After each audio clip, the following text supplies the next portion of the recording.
This past weekend of college wrestling was absolutely mind-blowing. I don't even know how to comprehend it. Some of the headlines you may have missed was Yianni Diakomihalis losing his second career collegiate match. But Maryland may have been a contender for the second best upset of the weekend. And then in all of this mess, you may have missed that Mizzou and Arizona State had an absolutely awesome dual meet. So let's talk about this first wrestling headline, which is that, Yianni Diakomihalis lost to Austin Gomez. And not only that, but Cornell actually lost 19-13 to Wisconsin. Austin Gomez was, of course, a major influence and factor in this dual meet. Let's take a look at these box scores. Cornell didn't look bad at the beginning of this dual meet, and it was just going Wisconsin's way. Like, Wisconsin came in like an angry bull, or angry badger, I guess. They wanted to win this dual meet really, really bad, and of course they did. Vito Arujau, though, for Cornell, started things off pretty strong with 133, beating All-American Taylor Lamont by a major decision. Unfortunately, Lamont's been struggling a bit this season, even though with that transfer from Utah Valley into Wisconsin. I'm not too worried right now. I still think he can pick it up and maybe peak at the right time towards the end of the season and help out Wisconsin. But the other major kind of dual meet matches that I want to talk about before I get to Gomez and Yianni, because that was insane, was Dean Hamidi beating Julian Ramirez by a major decision 14-4. That's huge.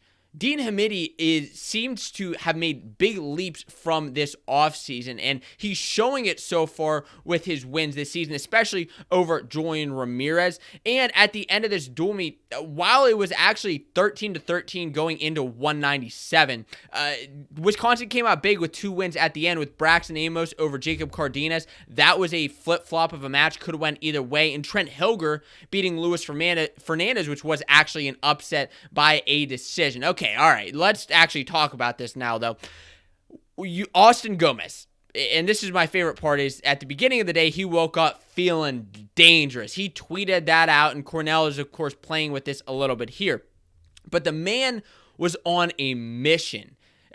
What happened in this dual meet, in this match, is it was scoreless in the first period. Nobody scored. We got some good scrambles, some attacks from both of these guys. But you could tell right off the bat that Austin Gomez, he wanted to win this. And let it be known, by the way, that I said that Austin Gomez was the best chance to beat Yianni this season. I said there was a good chance that he was going to toss him. He was wild. You never know what was going to happen. And that's exactly what happened. In the second period, kind of towards the end, Gomez tossed Yianni, body locked him for 4 points. He got the takedown, and he got the escape, of course, first, then he got the takedown, and then he got the 2 back points. Yianni, at the end of the second period, was actually unable to escape. Gomez was able to hold him down, which to me is even more impressive in itself. Now, in the third, Yianni escaped right off the bat, but then what happened is Gomez had an answer for every one of Yianni's attacks. You can see it in these clips here from the Heavyweight Nation Twitter account, but literally every single one of Yianni's attacks, I've never seen anybody wrestle him this well. Austin Gomez, I mean, my hat is off to him because he absolutely crushed this match. Got 2 more takedowns on Yianni in the third period, winning the bout 9-3. As I said, this is absolutely mind-blowing. My takeaway here is that this weight is totally up for grabs. Whether it is Paniro Johnson or Sammy Sasso or Yianni coming back hard, Austin Gomez. I mean, this weight is bonkers. It has been the weight of the season to watch. And yeah, I'm not leaving out Caleb Henson or any of the other crazy 149-pounders that have been crushing it this season. It's more open than it's ever been. I still think Yianni is the top contender. He's shown in the past that he's the guy to beat, and he can jump levels from the beginning of the season to the end, and you better bet your bottom dollar that he'll be learning from this, but wow, was this wild. And that moves us to the second wrestling headline, which is that Maryland was a contender for the second best upset of the weekend. And by the way, actually, let me go back for a second and talk about Yianni Diakomihalis. His win streak went from 75, now back down to 0. The longest winning streak right now is Spencer Lee. And one behind that is Roman Bravo Young. Now, Roman can actually probably pass Spencer, depending if when Spencer decides to wrestle. All right, let's get to that second headline, which is Maryland pulling that second biggest upset of the weekend, beating Pitt.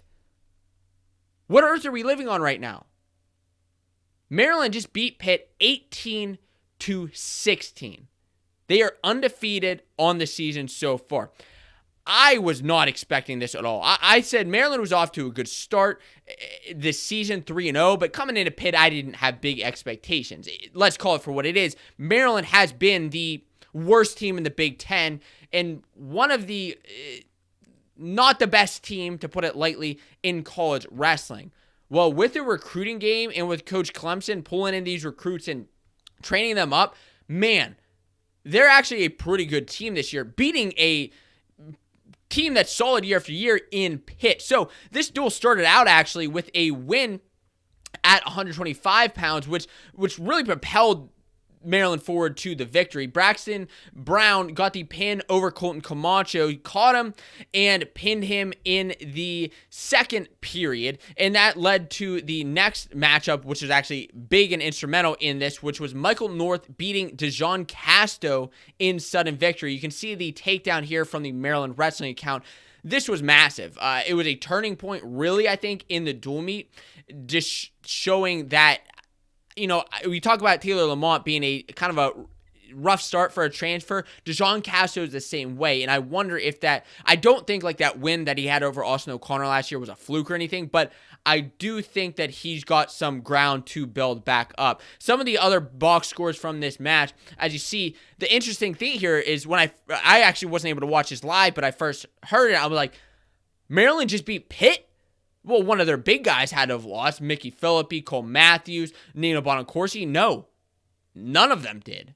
They actually all won. Jaron Smith for Maryland was the guy who pulled it out at the end with the victory, making Maryland win 18-16. Absolutely incredible by Maryland. By the way, Pitt ended up getting a win over Lehigh this weekend as well. So what a weekend. My takeaway here is that you got to be a team that can build up. Maybe you keep taking your getting hit in, getting bashed in, Maryland getting beat up year after year. But now for the first time since 2013, they have a ranked win because they didn't give up, because their coach recruited well, and now they have an impressive victory over Pitt, 18-16.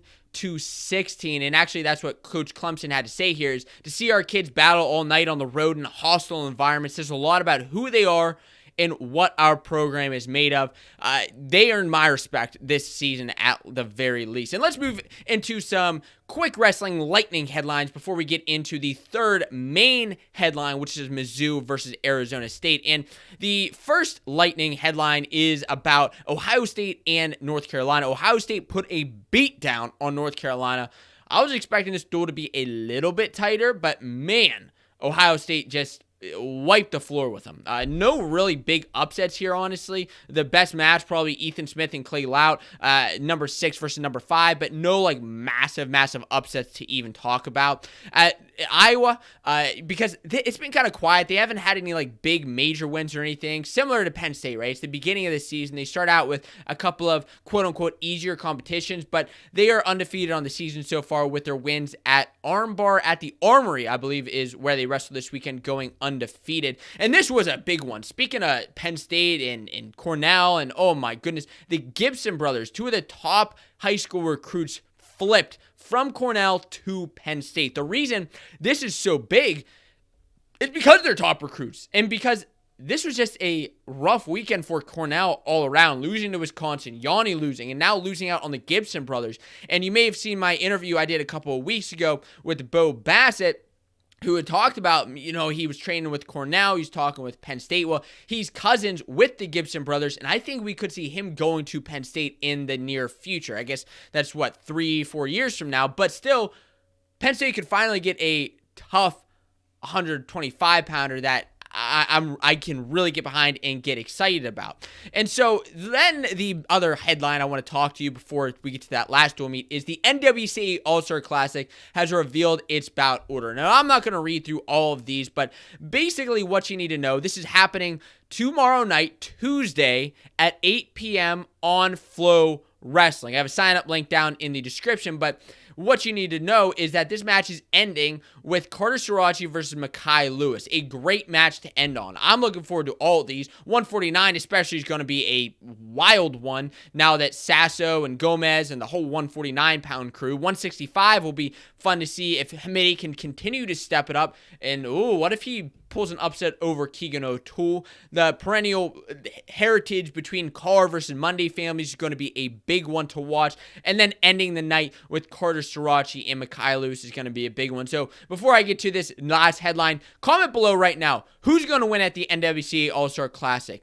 Carter Sirachi or Mikai Lewis? My bets right now are on Carter. I think he's had a strong start to the season, and I'm excited to see where it goes. So let's move to this third wrestling headline, which is Arizona State upsetting Mizzou. It wasn't like a massive upset. Like when you think like upset, sometimes you think number 25 over like number 2. Okay, it's number 5 Arizona State over number 3 Mizzou.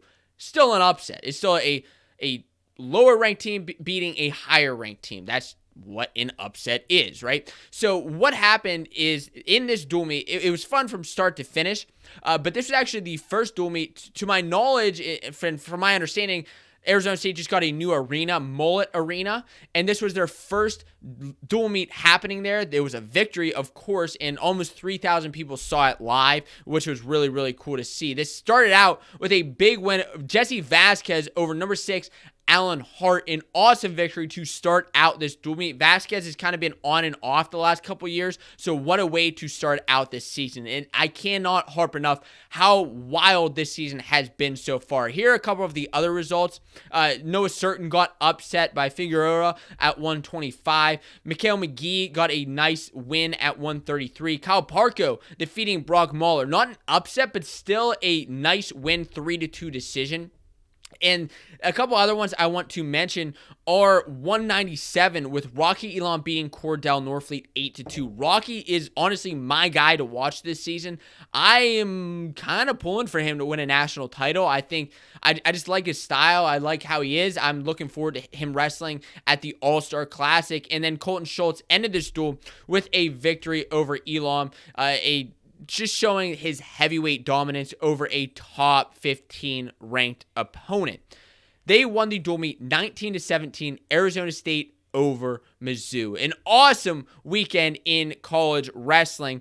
And the other thing before we get out of here, by the way, my takeaway for that is that this season is just wild. I don't know what to expect. I know that Penn State is at the top right now, but do we even know if they're going to end up there? I mean, I think they are, but I also didn't think Yianni was going to lose this season, and I bet that you probably didn't think that either.